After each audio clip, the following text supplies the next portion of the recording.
La Sidra de Noach nous raconte la destruction du monde après que génération après génération, les humains se soient extrêmement mal comportés, la terre se soit corrompue. C'est le texte, la Torah utilise ce terme-là, Vatishachet haaretz. Donc finalement une sorte d'effacement de l'humanité première, sauf Noach, ses fils et leurs femmes. Et avec cela, l'humanité va recommencer.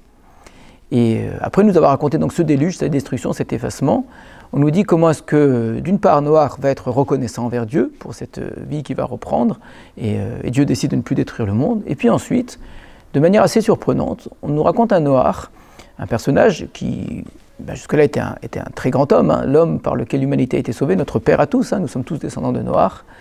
Et bien cet homme-là, finalement, va qu'à des occupations assez simples, et puis qui l'amène à des choses assez étranges.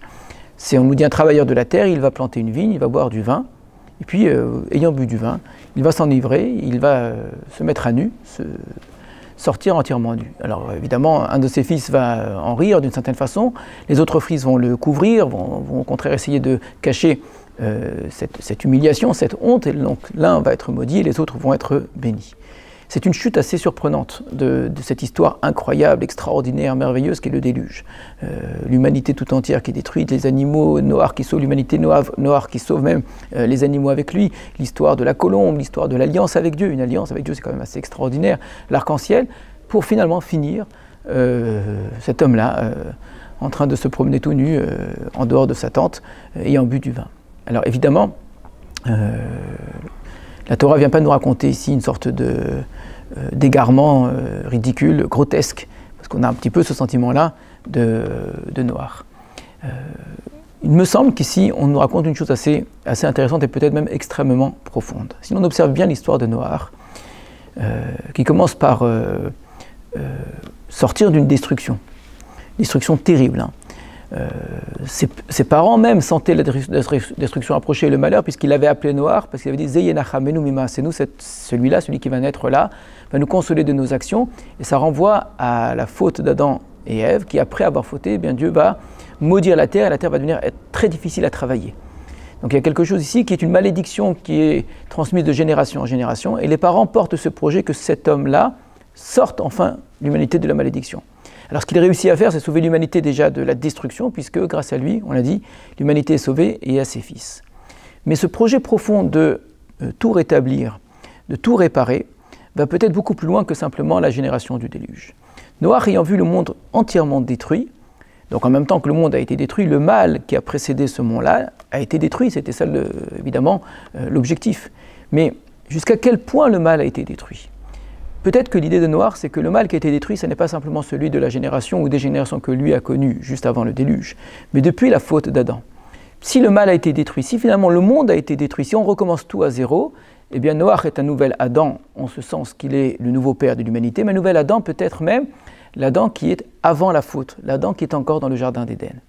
Et si l'on observe bien l'histoire, on se rend compte en fait que les choses sont écrites exactement à l'envers vraiment de l'histoire d'Adam et Ève. Il y a une destruction, une malédiction, ensuite la consommation d'un fruit, le raisin ici qui est le vin, et ensuite la nudité.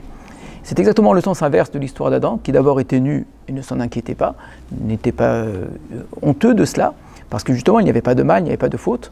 Ensuite va manger d'un fruit, et puis ensuite vient la malédiction et la destruction.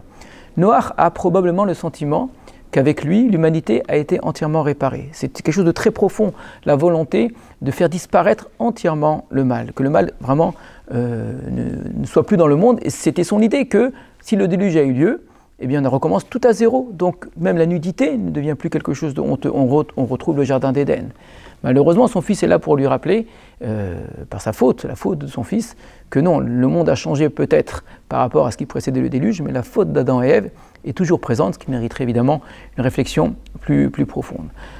J'en profite pour citer un petit enseignement très rare, très rare. Vous avez certainement entendu parler d'un maître qui s'appelait le maître Shoushani, un homme très étrange, très mystérieux, dont on raconte toutes sortes de légendes à son sujet, et qui a eu de très grands élèves, de très grands disciples, qui ont tous appris de lui. Pourtant, on sait très peu de choses de lui, très peu de son enseignement, ce qui est quand même assez étrange. Un de ces très grands élèves, c'est Emmanuel Levinas, le philosophe, et qui va citer donc au nom de Shoushani l'idée que lorsque Noach a voulu renvoyer le corbeau, ce n'était pas pour annoncer quoi que ce soit, comme il va le faire pour la colombe, c'était pour se débarrasser du corbeau. Il fallait faire disparaître le corbeau en fait, de l'arche, en fait le faire disparaître de l'univers. Pourquoi? Parce que le mot arov en hébreu renvoie au mot bora, le mal. Il y a en lui le mal. Noach voulait faire disparaître le mal du monde, de la même manière qu'à l'inverse, Adam et Ève voulaient connaître le bien et le mal. Lui voulait revenir à un monde entièrement bien. C'est un grand message, celui qui croit de manière idéale, mais de manière naïve en même temps, que le monde est entièrement beau, entièrement parfait, il est entièrement bien, et que le bien est déjà sur terre et qu'on n'a pas à s'inquiéter du mal, malheureusement, se rend compte très rapidement et parfois avec ses propres fils, qu'il s'est tragiquement trompé.